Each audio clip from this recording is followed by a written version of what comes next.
UTM, kembali lagi di UTM Podcast. Nah, kabar gembira nih, kita udah lama ya, udah beberapa pekan nih nggak bertemu dengan UTM Podcast. Pasti teman-teman semua udah pada kangen nih ya ketemu sama saya dan narasumber-narasumber yang pastinya luar biasa banget diundang di UTM Podcast ini. By the way, sebelum itu, karena waktu pengambilan video ini adalah tanggal 8 Maret, sebelumnya saya mau mengucapkan selamat Hari Perempuan Internasional. Selamat Hari Perempuan bagi seluruh perempuan baik di Indonesia maupun di seluruh dunia. Semoga kita sebagai perempuan tetap selalu menjadi orang-orang yang luar biasa dimanapun kita berada. Oke, berbicara mengenai perempuan ya.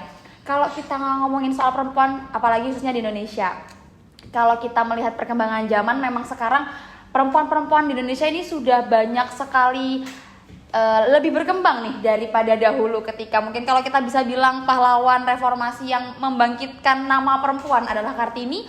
Nah, perempuan-perempuan Indonesia saat ini tuh sudah bisa nih mengimplementasikan makna perjuangan oleh Kartini, sudah bisa berprestasi, sudah bisa berkarir. Nah, tapi di samping itu banyak tantangan juga nih yang dihadapi oleh perempuan. Salah satunya adalah kekerasan dan pelecehan seksual. Kalau kita memikirkan mengenai pelecehan seksual, kekerasan seksual, pasti kita berpikir bahwa hal itu bisa terjadi di jalanan, tempat-tempat yang beramai oleh laki-laki, atau mungkin tempat-tempat yang seharusnya tidak didatangi oleh perempuan. Tapi jangan salah, bahkan institusi pendidikan seperti kampus bisa juga loh menjadi tempat perempuan itu mendapatkan kekerasan dan pelecehan seksual. Nah, oleh karena itu, hari ini kita akan mengupas tuntas nih mengenai bagaimana sih kita sebagai mahasiswi dan juga mahasiswa, cara untuk kita membentengi diri kita dan juga menjaga diri kita dan pertemanan kita dari yang namanya virus pelecehan dan kekerasan seksual. Bersama narasumber kita yang tentunya sangat-sangat luar biasa, kita mendatangkan langsung pembina dari Satgas Sahabat Trunojoyo ya Ibu ya. Mungkin boleh perkenalan dulu nih Ibu. Baik, selamat sore semuanya, perempuan hebat di luar sana. Perkenalkan, nama saya Sumriah, saya selaku Ketua Satgas PPKS Sahabat Trunojoyo. Oke Bu, tadi kan di depan kita sudah ngomongin mengenai pelecehan dan kekerasan seksual. Nah, kalau di Madura sendiri kan khususnya itu kayaknya agak-agak sensitif ya kalau berbicara mengenai kekerasan dan pelecehan seksual. Tapi mungkin kalau teman-teman masih bingung, sebenarnya yang dikategorikan mengenai kekerasan dan pelecehan seksual itu tindakan apa saja sih Bu? Oke.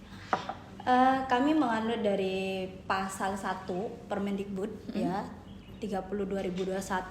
Jadi kekerasan seksual itu adalah setiap perbuatan merendahkan, menghina, melecehkan dan atau menyerang tubuh dan atau fungsi reproduksi seseorang karena ketimpangan relasi kuasa dan juga gender yang berakibat atau dapat berakibat penderitaan psikis dan juga fisik, yang termasuk dalam hal ini menyerang dalam kesehatan reproduksi seseorang dan juga hilangnya kesempatan seseorang dalam melaksanakan pendidikan tinggi dengan aman dan optimal. Itu yang tercantum di pasal 1 Permendikbudristek 30 2021. Oke, tapi tindakan konkretnya tuh seperti apa Bu? Misalkan kadang kan kalau kita lihat pikirkan mungkin sebatas hanya misalkan mohon maaf ya kayak memperkosa gitu kan. Tapi tindakan-tindakan yang kita sebenarnya nggak sadar itu tuh pelecehan seksual loh gitu.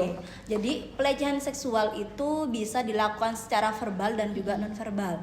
Kalau sampai tadi contohnya yang pemerkosaan itu kan jelas menyerang langsung ke fisik ya.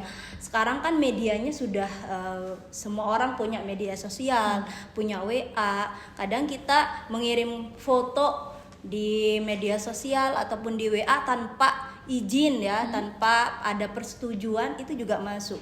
Atau catcalling itu juga masuk ya. Atau menatap seseorang dengan nuansa seksual yang berakibat pasangan kita atau lawan jenis kita ya, teman kita itu menjadi risih, tidak nyaman. Itu juga masuk dalam kategori pelecehan seksual. Oke. Begitu. Menarik nih mengenai tatapan ya. Tatapan yang mengandung pelecehan seksual nih mungkin bisa dijelaskan lebih lanjut nih. Tatapan seperti apa yang mengandung hasrat seksual itu seperti apa? Jadi beda ya tatapan ketika kita misal dosen nih, ketika ngajar di kelas menjelaskan, pastinya kita akan melihat mahasiswa kita ya mendengarkan atau tidak.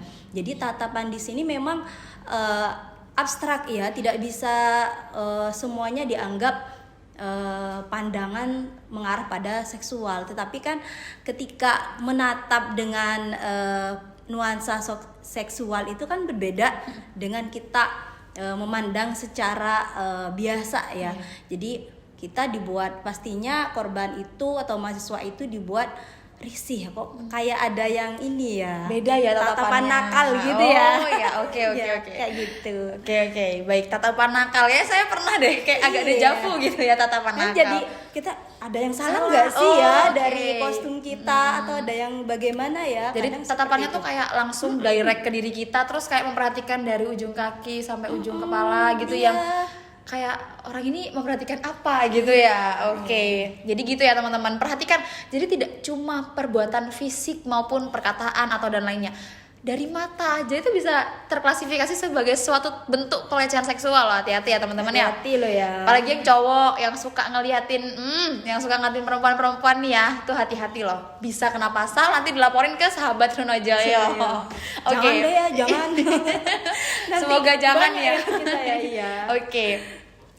Kemudian kalau membicarakan mengenai pelecehan seksual sendiri ya, kalau kita melihat di kampus Universitas Trunojoyo Madura nih, bagaimana sih urgensi mengenai adanya tindakan kekerasan dan pelecehan seksual di UTM sendiri, Bu?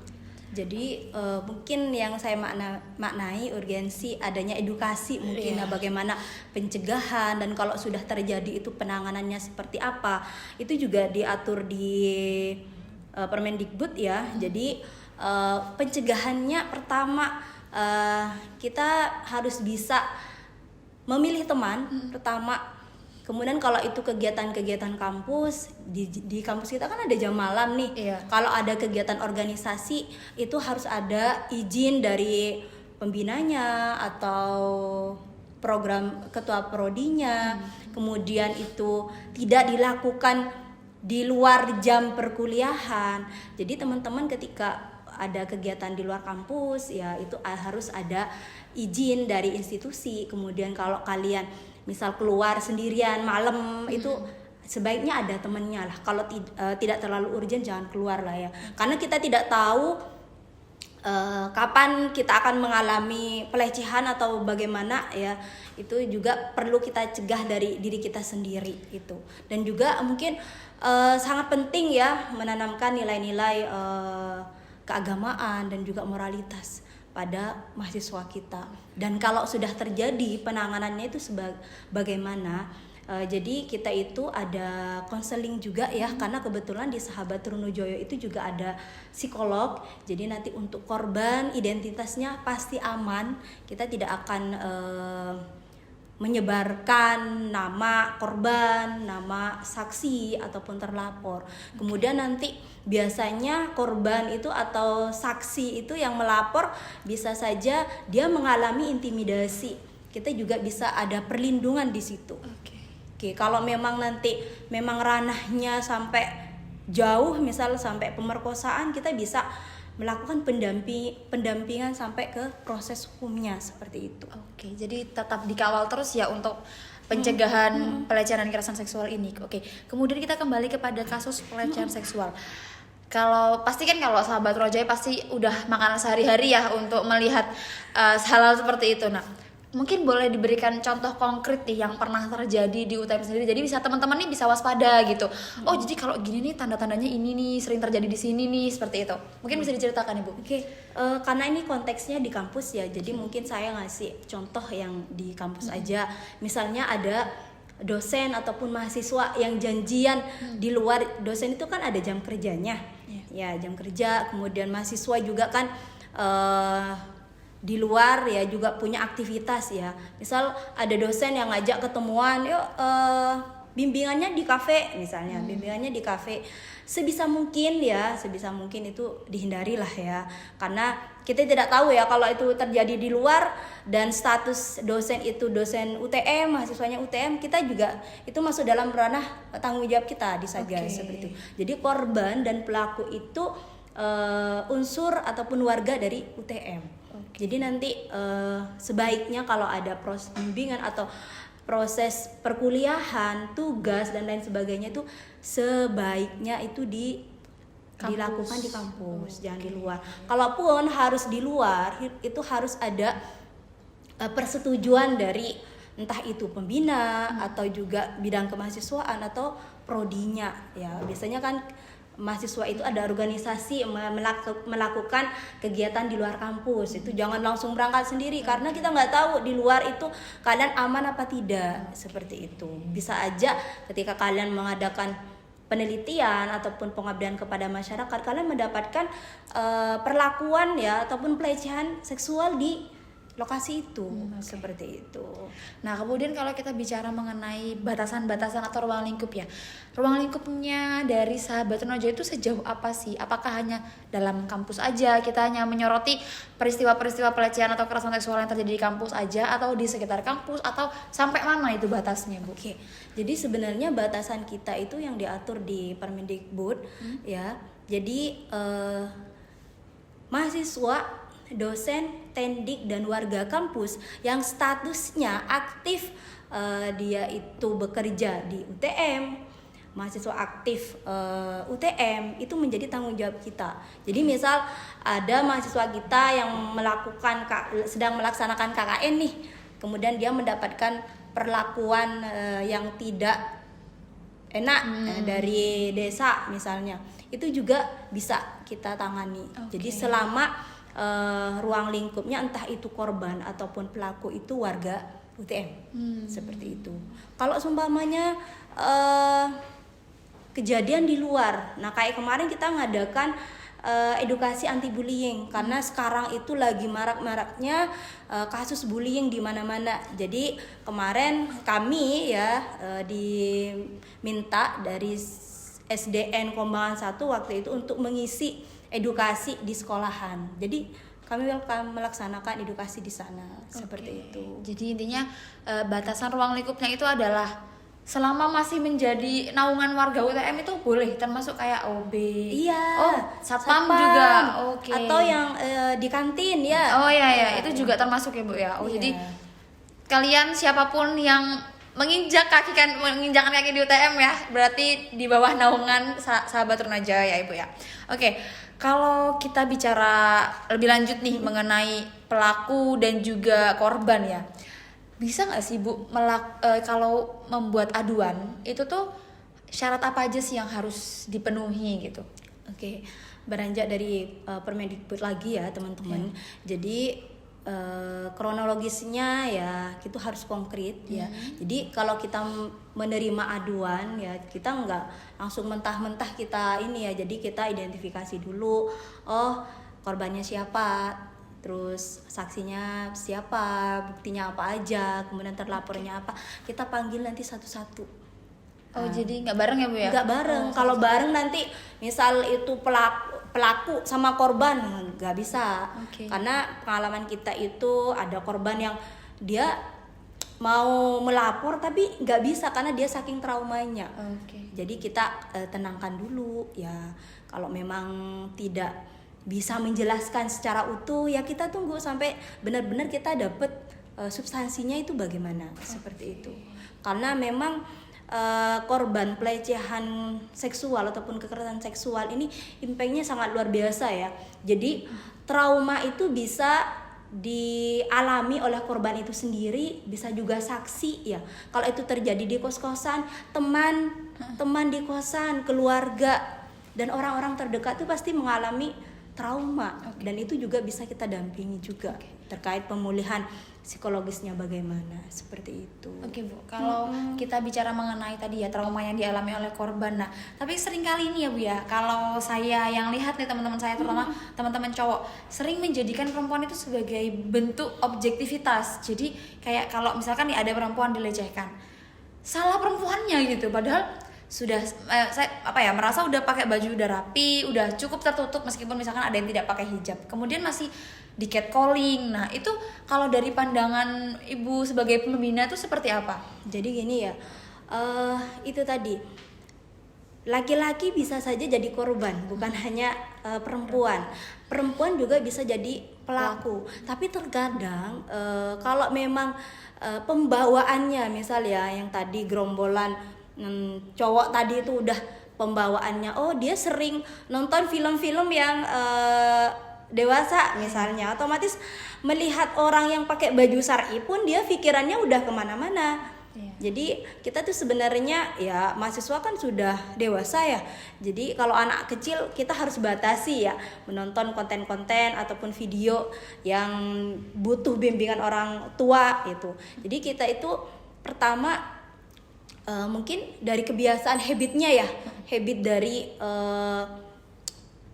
teman-temannya tadi itu. Terus yang kedua kadang dia itu ada kelainan kalau saya katakan ya. Kadang ketika ada cewek lewat terus di catcalling tuh kayak dia tuh merasa bangga loh, saya cowok, saya ini gitu. Kadang seperti itu ya. Udah biasa, dianggap biasa, padahal itu impactnya kalau ada dari kasus yang kita tangani ya. Ada orang yang di catcalling itu udah traumanya sangat mendalam gitu. Tapi ada juga yang tidak, karena tanggapan ataupun respon seseorang itu kan berbeda. Apalagi mungkin dia terbiasa di keluarga yang saling menghormati, saling menghargai, dia tidak pernah mendapatkan perlakuan seperti itu. Mungkin impactnya akan berbeda. Beda dengan yang terbiasa di organisasi atau kumpulan yang memang sering ada bercandaan yang seperti itu harus dihindari ya teman-teman. Ketika kalian ada bercandaan yang mengarah pada nuansa seksual, itu di stop, jangan dilanjutkan. Nah, kalau itu dilanjutkan ya sama halnya kalian mendukung untuk itu kan, seperti itu. Baik, berarti emang lebih baik dicegah dari diri sendiri ya Bu ya. Jadi emang kita harus introspeksi, terutama saya nggak bilang laki-laki selalu ya, tapi memang kenyataan di lapangan tuh kebanyakan korban itu laki-laki gitu. Jadi untuk para laki-laki juga berhati-hati ya. Korban perempuan, pelaku laki-laki. Jadi untuk para laki-laki juga harus lebih memperhatikan pikirannya, pandangannya seperti itu ya. Kemudian kalau kita mengamati nih Bu, tadi adanya korban itu kebanyakan perempuan kan, adanya laki-laki itu sebagai pelaku ya. Nah, kalau yang memberikan aduan itu adalah pihak ketiga, jadi bukan korban nih Bu. Jadi misalkan saya punya temen, nah saya tuh merasa teman saya itu diperlakukan tidak baik gitu loh dengan pacarnya misalkan. Nah kalau si teman saya ini kan pasti merasa, oh enggak kok, dia enggak jahat gitu kan. Pasti kalau orang lagi di mabuk asmara kan agak ini ya, logikanya kurang main gitu kan kalau bisa kita bilang ya. Jadi kayak saya sebagai temennya kayak, loh saya nggak mau teman saya diperlakukan seperti itu gitu. Nah itu bisa membuat aduan nggak sih Bu? Jadi gini, pertama pelecehan ataupun kekerasan seksual itu pasti ada orang yang merasa dirugikan.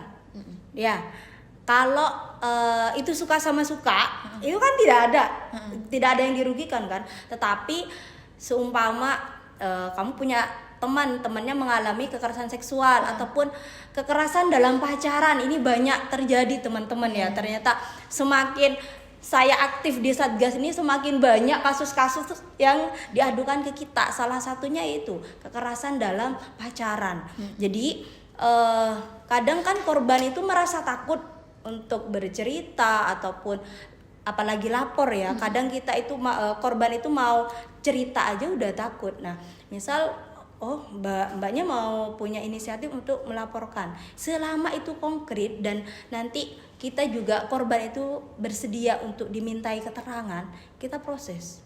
Oke, jadi tidak harus korbannya yang datang, tetapi kalau memang korban di sini tidak ada kesediaan ya, apalagi karena dia masih mengalami trauma yang sangat mendalam, nanti kita bisa pelan-pelan, karena prosesnya itu pasti berbeda. Pelan-pelan, karena trauma itu mungkin teman saya yang dari psikolog lebih paham ya, ada yang kategorinya ringan atau bahkan sampai berat. Dia tidak mau ketemu sama orang, atau dia tidak mau masuk kuliah, atau bahkan dia pengen berhenti aja nggak kuliah. Itu ada yang seperti itu. Jadi memang butuh pendampingan khusus seperti itu untuk memulihkan rasa traumanya dia. Oke, baik. Kalau bicara mengenai tadi kan kita udah menyinggung masalah kekerasan dalam pacaran ya Bu ya. Nah, kalau yang pernah Ibu temui sendiri nih dalam kekerasan dalam pacaran tuh bentuknya apa aja sih Bu? Jadi teman-teman bisa waspada nih kalau pacarnya udah melakukan ini, udah putusin ya kawan-kawan nih.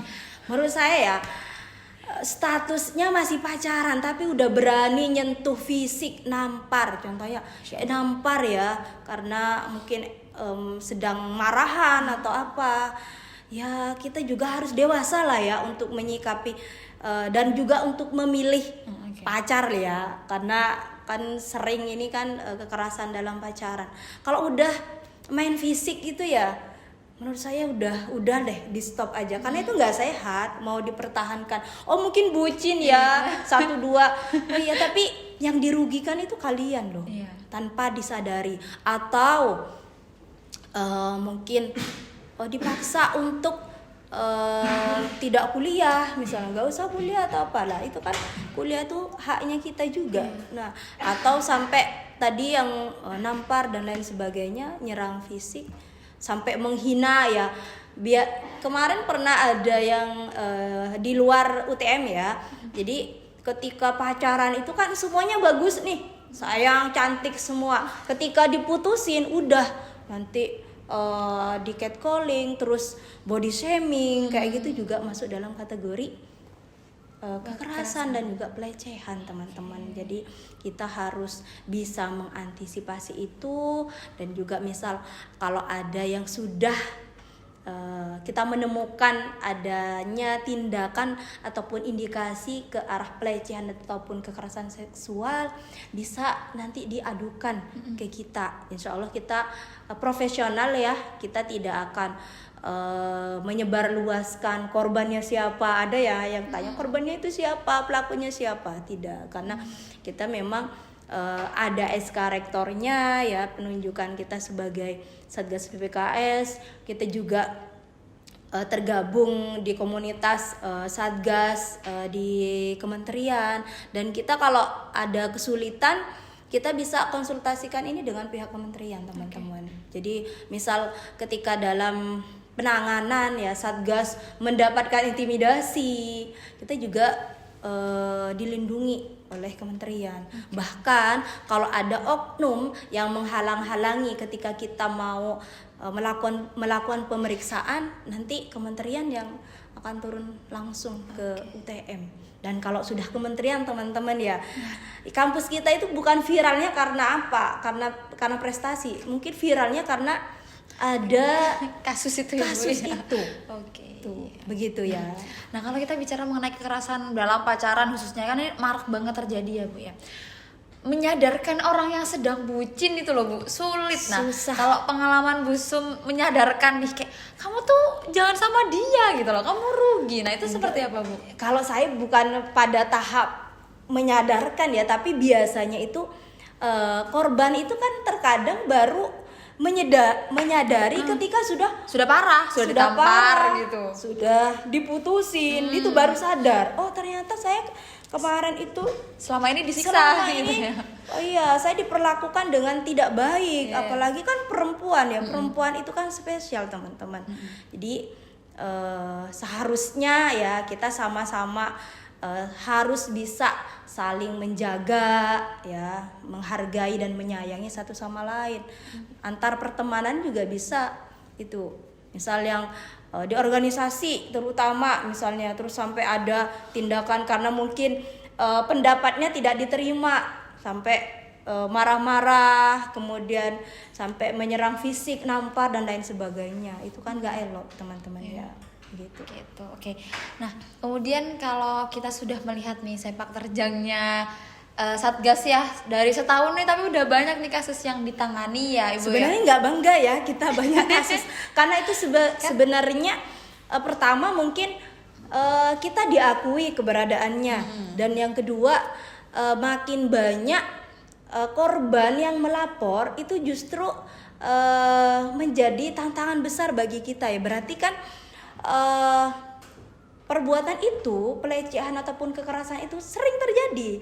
Tapi kadang ya itu tadi, takut untuk melapor, apalagi di situ karena dia seniornya ya, dia junior, takut atau diancam, atau dia itu adalah mohon maaf, misal dosen sama mahasiswa, namanya dosen sama mahasiswa kan pasti mahasiswa takut ya diancam nilainya dan lain sebagainya. Itu juga bisa saja terjadi, teman-teman. Tapi kan sudah terbukti nih dengan adanya Satgas tuh banyak mahasiswa-mahasiswi dan terutama ini para mahasiswa dan mahasiswi ya Bu ya, yang terbantu dengan adanya Satgas, karena ada juga beberapa teman saya yang emang pernah gitu cerita gitu kan, pernah konsul juga ke Satgas, merasa oh iya ya saya tuh seharusnya seperti ini gitu loh, mendapatkan solusi gitu Bu. Nah mungkin ini pertanyaan terakhir, nah dalam beberapa waktu ke depan nih apa sih langkah atau kegiatan apa yang akan dilakukan oleh Sahabat Trunojoyo ini untuk menunjang tercapainya kampus yang bebas dari kekerasan dan pelecehan seksual Bu? Oke.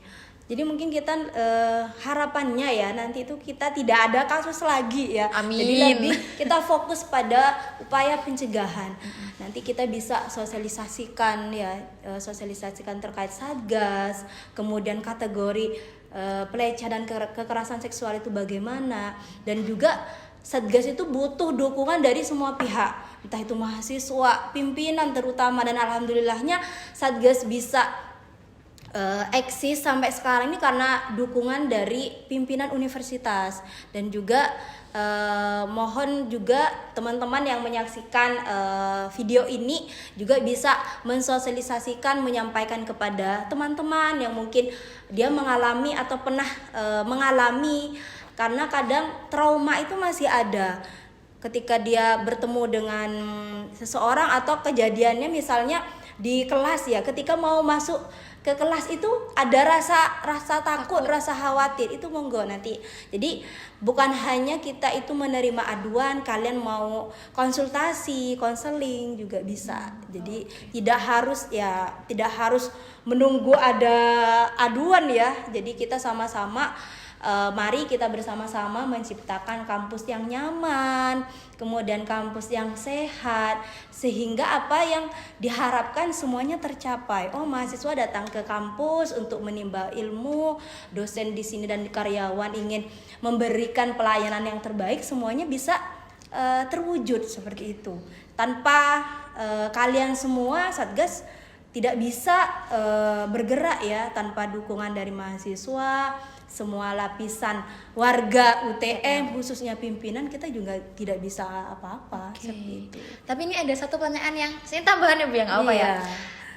Pernah nggak sih Bu ada laki-laki nih yang memberikan aduan ke Sahabat Trunojoyo?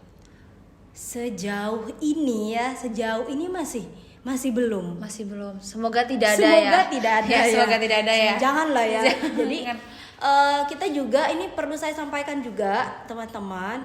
Jadi di kementerian itu nanti untuk maba ada pembelajaran wajib, yaitu modul tentang pelecehan dan kekerasan seksual. Jadi nanti untuk maba kita sudah bisa mensosialisasikan terkait itu. Dan kemarin hanya separuh mahasiswa yang maba itu yang mempelajari itu, karena itu nanti ketika mempelajari modul itu ya sampai selesai, ada pertanyaan kalian jawab, itu ada sertifikatnya itu langsung dari kementerian loh teman-teman. Jadi itu sangat menunjang ya, nanti ketika kalian mungkin bekerja di CV-nya bisa ditambahkan lah kalau kalian itu sebenarnya sudah paham atau sudah belajar terkait pelecehan dan kekerasan seksual. Karena pelecehan dan kekerasan seksual itu kadang tidak memandang ini ya, gender, tidak memandang umur ya Bu. Ya bisa waktunya, misal rame pun bisa saja itu terjadi. Apalagi sepi itu. Jadi sama-sama kita harus menjaga diri kita, menjaga teman kita, menjaga lingkungan kita agar semuanya sama-sama aman dan nyaman. Ya, aman melakukan aktivitas di kampus, nyaman sama suasana kampus. Itu kan harapan kita. Kalau aman dan nyaman, otomatis kan belajar itu enak ya. Jadi kalian tuh belajarnya nggak ada beban karena didukung oleh sivitas akademika yang memang saling mendukung satu sama lain.